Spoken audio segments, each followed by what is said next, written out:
নমস্কাৰ পৰেশ বৰুৱা ডাঙৰীয়া ককাইদেউ আপোনাক বহু মানুহে কয় যে আপুনি এজন উগ্ৰপন্থী বহু মানুহে কয় আপুনি এজন উগ্ৰবাদী আমি কিন্তু আপোনাক কওঁ যে পৰেশ বৰুৱা ডাঙৰীয়া আলফা স্বাধীনৰ মুখ্য সেনাধ্যক্ষ এজন বিপ্লৱী অসমৰ এটা বিপ্লৱী সত্তা এই কথাটো আমি স্বীকাৰ কৰোঁ আৰু আমি কওঁ কিন্তু অতি সম্প্ৰতি আপুনি যি জুবিন গাৰ্গৰ জুবিন তীৰ্থ সেই মানুহজনৰ তীৰ্থস্থানত যাবৰ কাৰণে SOP প্ৰস্তুত কৰিলে শাসকীয় পক্ষই আৰু আপুনি শাসকীয় পক্ষৰ সুৰতে সুৰ মিলাই সেই শাসকীয় পক্ষক সমৰ্থন কৰি সেই SOPৰ দৰে আপুনি কথা কৈছে চৰকাৰী SOP যিটো প্ৰয়োগ কৰিছিলে সেই প্ৰয়োগৰ সুৰতে আপুনি সুৰ মিলাই কথা কৈছে বেয়া পাইছে অসমৰ মানুহে আপোনাক চূড়ান্ত বেয়া পাইছে এই SOP ক্ষেত্ৰত আপুনি ৰাতি 1টা বজাত তাত সেৱা কৰিবলৈ যাব নালাগে বুলি কৈছে কিন্তু আপুনি জানেনে কি পৰিস্থিতিত কেনেকুৱা পৰিস্থিতিত তাত মানুহ যায় মই আপোনাক নিজে কৈছো যে মই ৰাতি 1:30 বজাত জুবিন তীৰ্থত পৰ্দাপন কৰি আহিছো সেদিনা গুৱাহাটীৰ পৰা আহোঁতে আৰু তাত যেতিয়া পৰ্দাপন কৰোঁ মন প্ৰফুল্ল হয় মনত প্ৰশান্তি অনুভৱ কৰোঁ এটা পুণ্য আত্মাই সেই ঠাইখনত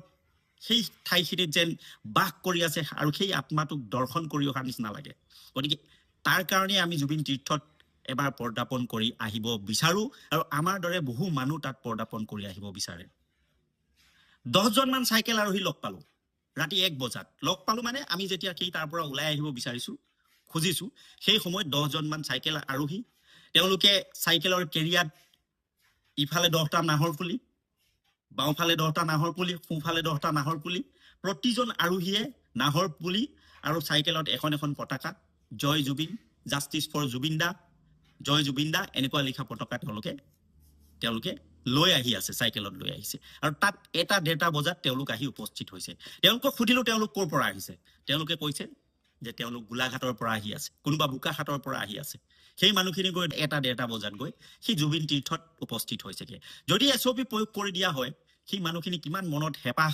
কিমান মনত উৎকণ্ঠা কিমান মনৰ দুখ সন্তাপ লৈ তাত উপস্থিত হৈছে আপুনি সেই মানুহৰ সাধাৰণ মানুহৰ বুকুৰ বেদনা উপলব্ধি কৰিব পাৰিছে নে নাই যদি নোৱাৰে তেনেহলে আপুনি বিপ্লৱীয়ে হওক আপুনি যিয়ে হওক কিন্তু আপোনাক মানুহে কেতিয়াও সমৰ্থন নকৰিব ককাইদেউ সেইকাৰণে কওঁ মানুহৰ লগত থাকিব লাগে সেই SOPৰ দৰে আপুনি কথা ক'ব বিচাৰিছে সেইকাৰণে অসমৰ মানুহে দুখ পাইছে ৰীতা চৌধুৰী বাইদেৱে ক'লে যে জুবিনৰ তাত অনুৰাগীখিনিয়ে জুবিনৰ যিসকল অনুৰাগী আছে অনুৰাগী শব্দটো আচলতে যোনেই হওক চাগে কোনেও আচলতে বুজি পোৱা নাই অনুৰাগী কাক কয় অনুৰাগী কেনেকুৱা হয় এই কথাটো আমাৰ কাৰো চাগে ধাৰণাত মনত চাগে সেই বস্তুটো আসল মানে অনুৰাগীৰ আসল পৰিচয় বা অনুৰাগীৰ আসল মানে সত্তাটো আপোনালোকে চাগে এতিয়াও অনুধাৱন কৰিব পৰা নাই মই আগতেই কৈছো আগৰ ভিডিঅ'টোত কৈছো তাত কিবা অপ্ৰীতিকৰ পৰিস্থিতি হৈছে ধৰক না পুলিচ লগাই দিয়ক তাত 20 জন পুলিচ থৈ দিয়ক 2 জন পুলিচ অফিচাৰ তাত নিয়োগ কৰক না তাত কোনো আপত্তি নাই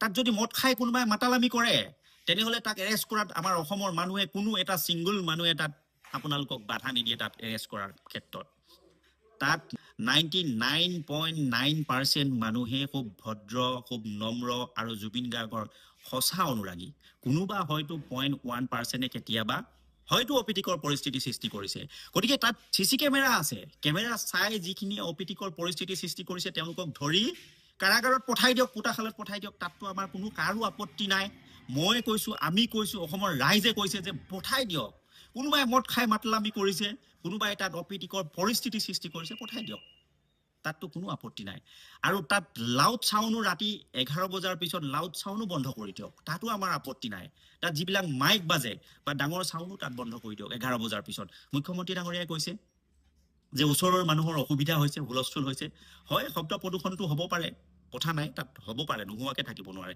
SOPত কক যে ৰাতি 11টা বজাৰ পৰা লাউড সাউন্ড বন্ধ মাইকত কোনো ধৰণৰ মানে ডাঙৰ শব্দ কৰিব নোৱাৰিব বা তাত যিসকল অনুগামী বা অনুৰাগী যাব সেইসকলে ডাঙৰ মানে বক্স চক্স আদিৰ দৰে ডাঙৰ শব্দ তাত ইমান ডেসিবেলৰ ভিতৰত শব্দ হ'ব লাগিব তাতকে বেছি হলে তাত কিন্তু এলাউ নহব বা একেবাৰে এলাউ নহব তাত যাব খুব শান্তিপূৰ্ণভাৱে খুব শান্তিৰে তাত গৈ এটা সেৱা কৰিব বা সেই ঠাইত উপস্থিত হ'ব জুবিন গাৰ্গৰ প্ৰতি শ্ৰদ্ধা নিবেদন কৰিব আৰু তেওঁলোকে তাৰ পৰা প্ৰস্থান কৰিব এনেকুৱা ধৰণৰ SOP আপোনালোকে তেনেকুৱা ধৰণৰ বনাব লাগে আচলতে চৰকাৰে এতিয়া চৰকাৰে যিটো SOP বনাইছে সেই SOPয়ে হয়তো জুবিনদাৰ অনুৰাগীখিনিৰ মনত সঁচাকৈ কষ্ট দিব শিল্পীৰ ক্ষেত্ৰত কিন্তু তেনেকুৱা SOP থাকিব নালাগে গতিকে জুবিন গাৰ্গৰ সমাধি ক্ষেত্ৰত SOP বনাইছে জ্যেষ্ঠ অভিনেতা জ্যেষ্ঠ সাহিত্যিক এইসকলে কৈছে যে SOP দিব নালাগে, কাৰণ তেওঁ আমাৰ জনতাৰ হৃদয়ৰ শিল্পী। প্ৰতিজন জনতাৰ হৃদয়ে হৃদয়ে তেওঁৰ গান বৈ আছে। গতিকে এই শিল্পীজনৰ ক্ষেত্ৰত SOP কোনো ধৰণৰ SOP প্ৰয়োগ কৰিব নালাগে বুলি কৈছে। এই পৰেশ বৰুৱা ডাঙৰীয়া ককাইদেউ, আপোনাক পুনৰবাৰ কৈছো, আপুনি যিসকল মানুহে SOP তাত প্ৰয়োগ কৰিছে তেওঁলোকক আপুনি আপোনাৰ জ্ঞানেৰে আপুনিতো অন্তত এবাৰ পৰামৰ্শ এটা দিব পাৰিলেহেঁতেন যে এই কামটো নকৰিলে ভাল হয়। জুবিন অনুৰাগীসকলে দুখত ম্ৰিয়মান হৈ আছে। গতিকে এনেকুৱা ধৰণৰ দুখ আৰু চৰকাৰে দিব নালাগে, এনেকুৱা কথাহে আচলতে আপুনি ক'ব লাগিছিলে। আপুনি মানুহৰ স্বাস্থ্য বেয়া হ'ব সেই কথাটো চিন্তা কৰিছে, হয়, ভাল পাইছো স্বাস্থ্যৰ কাৰণে আপুনি স্বাস্থ্যৰ কথা চিন্তা কৰিছে। এজন মানুহ নোহোৱা হৈ গৈছে, অসমৰ হৃদপিণ্ড নোহোৱা হৈ গৈছে। যেতিয়া মানুহৰ হৃদপিণ্ডটো নাইকিয়া হৈ যায়, সেই মানুহজনে জীয়াই থকা তাৰণা খতম হৈ যায়। এনেকুৱা কাম কৰিছেও। শৰাইঘাট দলঙৰ ওপৰৰ পৰা কোনে জঁপিয়াব? তেওঁ কেনেকুৱা ধৰণৰ অনুৰাগী হ'ব লাগিব? গাড়ী চলাই যাওঁতে ৰাস্তাত এক্সিডেণ্ট হৈছে, এনেকুৱা ধৰণৰ ঘটনা নঘটক। আমি ভগৱানক প্ৰাৰ্থনা কৰিছো যে জুবিন গাৰ্গৰ দুখত ম্ৰিয়মান হৈ মানুহে এনেকুৱা ধৰণৰ ঘটনা যাতে নঘটাওক, মানুহৰ জীৱন যাতে নষ্ট নহওক, বহুমূলীয়া মানৱ জীৱন যাতে অকালতে ধ্বংস নহওক। আমাৰ গোগামুখতো মই বাৰে বাৰে কৈছো, হাৰ্ট এটেক হৈ এজন যুৱকৰ মৃত্যু ঘটিছে কম বয়সতে। এনেকুৱা ধৰণৰ দুৰ্ঘটনা যাতে নঘটক, তাৰ কাৰণে আমি ভগৱানৰ ওচৰত প্ৰাৰ্থনা কৰিছো। কিন্তু আপুনি দেখিছে অসমৰ প্ৰতি ঘৰ মানুহৰ বিচনাত শুই থকা মানুহবিলাকৰ আপুনি অৱস্থা কি দেখিছে? গোটেই ৰাতি ৰাতি কেনেদৰে কান্দি কান্দি উজাগৰি ৰাতি পাৰ কৰাইছে। আজিও আপুনি জানো উপলব্ধি কৰিছে? সেই কথা উপলব্ধি কৰাহেঁতেন অন্তত আপুনি এনেকুৱা ধৰণৰ কথা কৈ মানুহৰ অসমীয়া মানুহৰ মনত দুখ নিদিলেহেঁতেন। গতিকে আপোনাক অনুৰোধ কৰিম, আপুনি শাসকীয় পক্ষৰ সুৰতে সুৰ মিলাই তেনেকুৱা কথা আচলতে ক'ব নালাগে।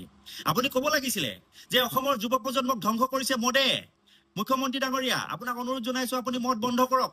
অসমৰ অসমীয়া যুৱ প্ৰজন্মক অকালতে নষ্ট নকৰিব। অসমৰ পৰিয়ালবোৰ অকালতে ধ্বংস নকৰিব। মদে অসমীয়া সমাজখনক বিপদগামী কৰিছে, অসমীয়া যুৱ প্ৰজন্মক মদে বিপদগামী কৰিছে। পৰেশ বৰুৱা ডাঙৰীয়া ককাইদেউ, আপুনি এই কথাখিনি ক'ব লাগিছিলে। আজিলৈকে তেনেকুৱা ধৰণৰ কোনো কথা আপুনি কোৱা আমি শুনা নাই। হয়, জুবিন গাৰ্গক আপুনি পৰামৰ্শ দিছে যে মদ নেখাব, মদ খালে স্বাস্থ্য হানি হয়, মদ খালে স্বাস্থ্য হানি হয়, মদ নেখাব, এই কথাটো কোৱা শুনিছো। কিন্তু অসমীয়া যুৱ প্ৰজন্ম নৱপ্ৰজন্মক আপুনি কিয় মদটো নিবাৰণ কৰাৰ কথা নকয়? এই কথাবিলাক, এই পৰামৰ্শবিলাকে আপুনি দিব লাগে। এনেকুৱা ধৰণৰ পৰামৰ্শটো আপুনি দিব পাৰে, কিয় দিয়া নাই? তাত মদ খাইছে, হাল্লা কৰিছে, আপুনি কওক না অসমত মদ বন্ধ হ'ব লাগে। বছ চিধা কথা, অসমত মদ বন্ধ হ'ব লাগে। অসমীয়া মানুহ আৰু মদ খুৱাই খুৱাই, কানি খুৱাই খুৱাই ধ্বংস ব্ৰিটিছে কানি খুৱাই খুৱাই অসমীয়া মানুহৰ মন মগজু ধ্বংস কৰিছিল। এতিয়া মদ খুৱাই খুৱাই মানুহৰ মগজু ধ্বংস কৰিছে, মানুহৰ ঘৰ পৰিয়াল বৰবাদ কৰিছে। তেওঁলোকক মদ বন্ধ কৰি দিয়ক বুলি দমত আপুনি ক'ব পৰা কিয় আপোনাৰ সাহস নাই? এই কথাবিলাকক লাগক, এই কথাবিলাকত আপুনি লাগক। অসমীয়া মানুহৰ অৱস্থা তথৈবচ। হিতাধিকাৰী বনাই বনাই অসমীয়া মানুহক এলেহুৱা কৰিছে, একেবাৰে অসমীয়া মানুহক এটা দুৰ্বল জাতিলৈ ৰূপান্তৰিত কৰিব বিচাৰিছে। এই দুৰ্বল কৰিব কোনেও নোৱাৰিব বুলি কিয় ধমকি দিব নোৱাৰে? কিয় ধমকি দিব নোৱাৰে? আপুনি জুবিন গাৰ্গৰ SOP ক্ষেত্ৰত কি মানে একদম হাস্যকৰ এটা কথা। আপোনাক দুখ পাইছো, আপোনাৰ কথাত দুখ পাইছো। আপোনাৰ প্ৰতি থকা যি বিপ্লৱী আপোনাৰ সত্তা, এই সত্তাটো বিপ্লৱী হৈ থাকিবলৈ দিয়ক। এই কথাটোৰ কাৰণে হয়তো আপোনাৰ কেডাৰেও আপোনাক বেয়া পাব। আপোনাৰ কেডাৰেও হয়তো, মই বুকু ডাঠি ক'ব পাৰো, আপোনাৰ কেডাৰেও আপোনাক বেয়া পাব। ময়ো যদি আপোনাৰ কেডাৰ হলোহেঁতেন, ময়ো আপোনাক বেয়া পালোহেঁতেন, চিধা কথা। গতিকে এই কথা বতৰাবিলাক অকণমান গুৰুত্ব সহকাৰে আপুনি চাব লাগে। ইমানখিনিকে ক'লো, ধন্যবাদ। জয় আই অসম।